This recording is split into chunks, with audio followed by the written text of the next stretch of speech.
नहीं जाने देंगे उस पार। क्या हुआ? आपके साथ चलिए ना, आप लोग भी तो महिलाएं हैं, चल लीजिए। पीड़ित परिवार का दर्द जान लीजिएगा थोड़ा। आएंगे, सुनो द्रौपदी, शस्त्र उठा लो, अब गोविंद ना आएंगे। मिल जाते हैं हर मोड़ पर हमदर्द, मुझे लगता है मेरे शहर में अदाकार बहुत। आज गांधी जी का अनुसरण कर रहे हैं, उनका स्मरण कर रहे हैं। गांधी जी की हत्या एक बार नहीं हुई, बल्कि गांधी जी की हत्या बार बार किया गया। तो दोस्तों आज बात करते हैं थोड़ी हाथरस की, थोड़ी रिया की बेल की और थोड़े गिद्ध मीडिया के कवरेज की और आर भारत से होते इंटरनली इनकी टीआरपी की लड़ाई की। तो दोस्तों जिस तरह से हाथरस का केस हुआ, हाथरस के केस में जो मीडिया ने गदर मचाया वो वाकई शर्मसार करने वाला था। कानून व्यवस्था को बनाने के लिए उनको आनंद फानन में वो करना पड़ा रात में दाह संस्कार, जिसको इस गिद्ध मीडिया ने बहुत ही इमोशनल ढंग से हिंदू संस्कार, पेट्रोल तो ये तो वो दुनिया भर की चीजें, जहाँ कि उसमें संस्कार में घर वाले नहीं थे, जबकि लेडीज वगैरह वैसे भी दाह संस्कार में हिंदू में नहीं होती। खैर बहुत सी ऐसी चीजें, छोटी छोटी चीजों को उठा के और इतना बड़ा प्रोपेगेंडा खड़ा किया गया। तो जहां पर दोनों का स्वार्थ मेरी नजर में नजर आता है मुझे, मीडिया का अपना स्वार्थ कि वो टारगेट कर रहे थे किसी पर्टिकुलर चैनल को जिन्होंने इनकी लंका लगा रखी है, जिन्होंने इनको टीआरपी में पछाड़ रखा है, जिनकी कवरेज, जिनकी रिपोर्टिंग के ऊपर आज भारत सवाल उठा रहा है। दूसरा पॉलिटिकल माइलेज लेने का कि लोग गिर रहे हैं, लोग पहुंच रहे हैं और सिंपैथी दिखा रहे हैं, जा रहे हैं और एक से बढ़कर एक पार्टियां, एक से बढ़कर एक कार्यकर्ता विद मीडिया कवरेज पहुंच रहे हैं। आप नहीं लगा सकते हैं, आप नहीं लगा सकते हैं। और मीडिया का जो जमावड़ा, जो तरीका था वहां पहुंचने का, जिस तरीके से ये जा रहे हैं, मीडिया का कवरेज का तरीका आप देखिए। जहां पे ये रिया को बोल रहे थे, जब रिया के पीछे आर भारत का स्टाफ या कह लीजिए एंकर जो फॉलो कर रहे थे, पीछा कर रहे थे, तो इसको ये गलत ठहराते थे कि ऐसे कैसे कोई किसी को पीछे पड़ सकता है, ऐसे कैसे क्या तरीका। पता है रिया चक्रवर्ती इस वक्त आ चुकी है। शोभिता बोलते क्यों नहीं है? रिया बताइए आपको ड्रग कनेक्शन क्या है? रिया बताइए आपको ड्रग कनेक्शन क्या है? रिया बताइए, शोभी बताइए। देखिए और इन लोगों ने, आप खुद सोचिए, जब पुलिस या प्रशासन किसी भी तरीके का, चाहे आज कोविड वाला इशू हो या किसी भी तरीके का, जब सिक्योरिटी नहीं रहे, चलिए ना, चलिए। अब क्या करेंगे? हाथापाई की तैयारी है, हाथापाई की तैयारी है। क्या हो रहा है ये देखिए, क्या नहीं जाने देंगे उस पार। क्या हुआ? आपके साथ चलिए ना, आप लोग भी तो महिलाएं हैं, चल लीजिए। पीड़ित परिवार का दर्द जान लीजिएगा थोड़ा। चलिए चलिए चलिए। क्या हुआ? आप लोग हाथापाई करेंगे अब? चलिए ना अंदर, चलिए। ये देखिए मनोज, दिखाइए ये क्या हो रहा है, जाने दीजिए ना। अरे अहिंसा की बात करनी चाहिए। आज हमको मना किया गया, यहाँ से कोई नहीं जाएगा अंदर। तो अरे आज जब बैरिकेड्स वगैरह लगाए जाते हैं, जब रोका जाता है, तो किसी न किसी कानून व्यवस्था के तहत किया जाता है और पुलिस प्रशासन, वहाँ के एडमिनिस्ट्रेशन का ये काम होता है कि वो वहाँ पे लॉ एंड ऑर्डर को मेंटेन करे। तो ऐसे केस में मीडिया का अपने आप को बहुत बड़ा मतलब हितैषी समझना, बहुत बड़ा हमदर्द बताना, और उस मीडिया का जो कल तक ये कहता फिर रहा था कि हम दोनों तरफ की बातें दिखाते हैं, हम दोनों तरफ की बातें करते हैं, तो ये दोनों तरफ की बातें थी।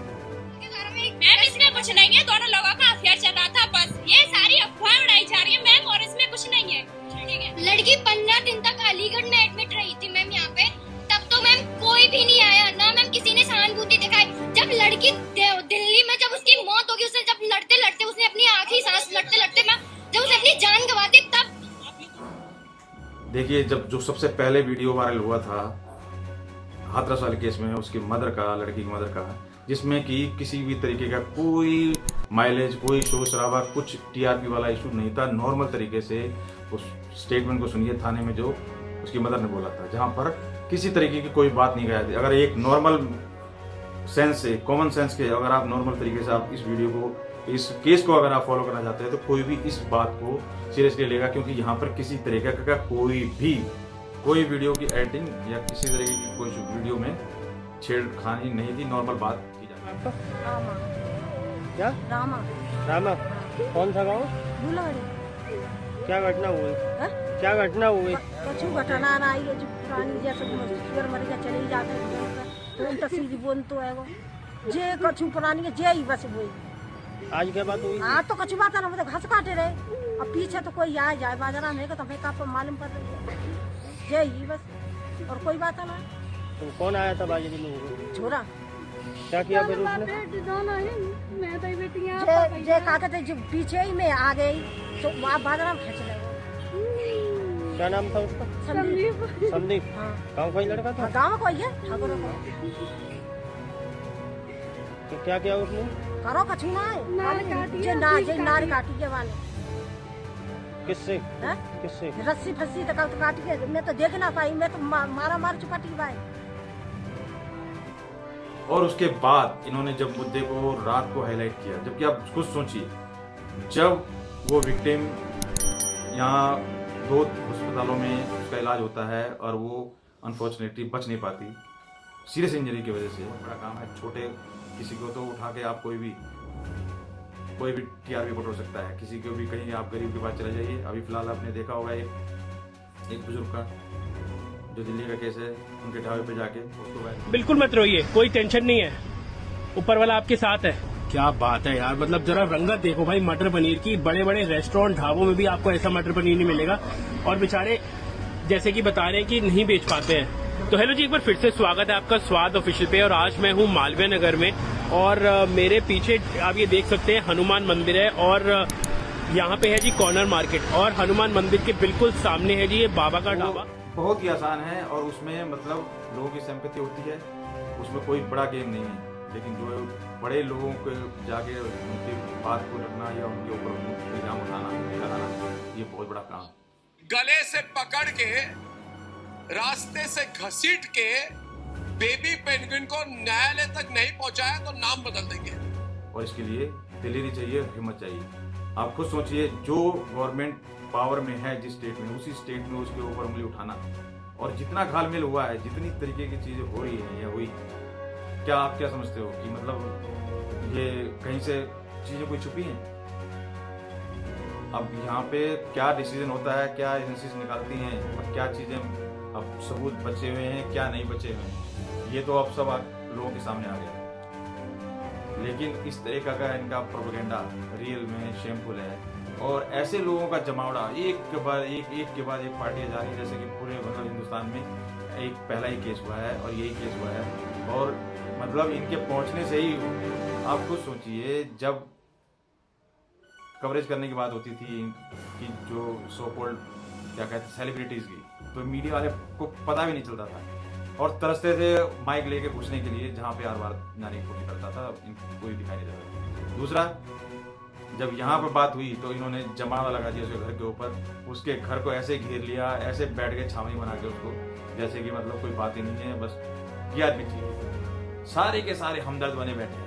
मैं बताइए, हम बड़ी मुश्किल से आए हैं आपके पास, बड़ी मुश्किल से आए हैं, बताइए अरे क्या उत्तर प्रदेश पुलिस पर भरोसा है? मुख्यमंत्री से जो कहना चाहती है यही बात है, मुझे को बहुत मुश्किल से आने दिया, हम आपके पास बहुत मुश्किल से आ पाए, आपकी लड़ाई में। मंत्री से मुझे यही कहना है कि ये क्या करवा रहे हैं वहाँ बैठ के, गरीब लोग हैं हम, ये क्या करवा रहे हैं? एक बेटी मर गई, अब का सारा घर ही मर जाएगा, ऐसा क्यों करवा रहे हैं? मुख्यमंत्री जी से मेरी हाथ जोड़ के विनती है, इसको मामला को ठंडा करवाइए जी, मेरी विनती सुनिए मुख्यमंत्री जी। ऐसे क्यों ये करवाया गया है? सीबीआई जांच चाहती, सीबीआई जांच चाहती? नहीं, सीबीआई पर भी भरोसा नहीं, कोई जांच नहीं, कोई जांच नहीं चाहिए मुझे, कोई जांच नहीं चाहिए। 15-20 दिन से गीत गा रही थी, पिछले 15 दिन से अपना रोना रो रही थी, तब तुमने नहीं सुना और अब क्या नई चीज सुनोगे? अब इन्होंने कल नया क्या गेम किया, किस तरीके की मीडिया कवरेज, किस तरीके की लाइव प्रसारण है, पूरे नेशनल चैनल सारे के सारे जो कल तक गवाही देते थे कि जीडीपी की बात नहीं की जाती, जो कल तक गवाही देते थे बेरोजगारी की बात नहीं की जाती, जो कल तक रोना रो रहे थे अरे यहाँ पे अंदर घुस गया चाइना, अंदर घुस गया चाइना, और कल और मतलब ये पिछले 10 दिनों से क्या हो रहा है?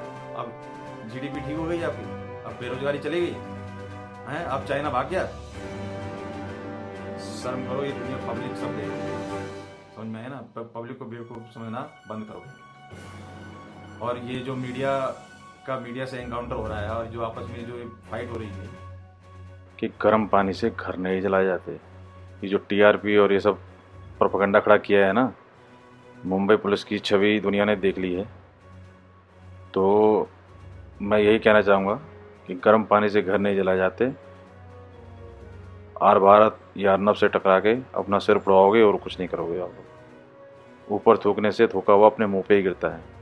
कहावतें बहुत हैं किससे, जिनके शीशे के घर हो वो दूसरों पे पत्थर नहीं मारते। तो किसी भी एग्जाम्पल को लेके ना दिमाग अपना सेंटर में रखो और अपने काम पे ध्यान दोगे तो ज़्यादा बेटर रहेगा। रिया का निकलना तो ऐसे था इनके लिए जैसे जानो पता नहीं कौन सा किला जीत लिया है। 5 दिन की जगह वो 28-30 दिन तक जेल में रही अपने कर्मों की वजह से, और उसके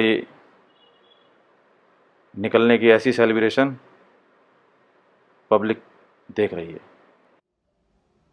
ये मुझे ये बताइए, ये जो उंगली उठाते हैं कथा कथित सो कॉल्ड बहुत बड़े एडिटर, सास बहू और साजिश, ये सब न्यूज़ हैं और ये अर्नब जो चला रहा है ये मतलब ड्रामा है।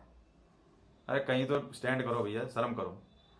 इस तरीके की बकवासबाजी ये बोलना कि भाई टीआरपी के लिए इन्होंने ये गाल मिल किया, ऐसा है ईवीएम में गड़बड़ होती तो कभी भी गवर्नमेंट 70 साल वाली चेंज नहीं होती। संस्थाओं में अगर कोई कब्जा होता तो 70 साल पहले वाली पुरानी गवर्नमेंट कभी भी हटती नहीं। वो अपने सारे फैसले करा के अपने आप को पाक साफ रखती। अगर पैसे से टीआरपी मिलती तो भैया पुराने धुरंधर जो 20-20 साल से हैं, जिनको डीडी मेट्रो जब चैनल था उससे पहले कोई जानता तक नहीं था आज तक को, आंखों देखी को, ये सब ऐसे नहीं फड़फड़ाते और इस तरह से परेशान नहीं। मीडिया भी इस पूरी कहानी में कूद पड़ा है। अब एंकर से बाहें ऊपर करके आपने देखा होगा ताल ठोकी जा रही है।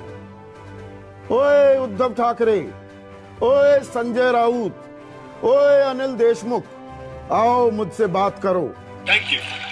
इनसे कहो सीधा सीधा जवाब दे, घुमा फिरा के बोलने की क्या जरूरत है? और घुमा फिरा के देता है तो क्या हुआ, देता तो सही है ना। तो दोस्तों यही बात मुझे शेयर करनी थी। अगर आपको मेरी वीडियो पसंद आई हो तो लाइक शेयर जरूर करें। मिलते हैं नेक्स्ट किसी मुद्दे के ऊपर। धन्यवाद।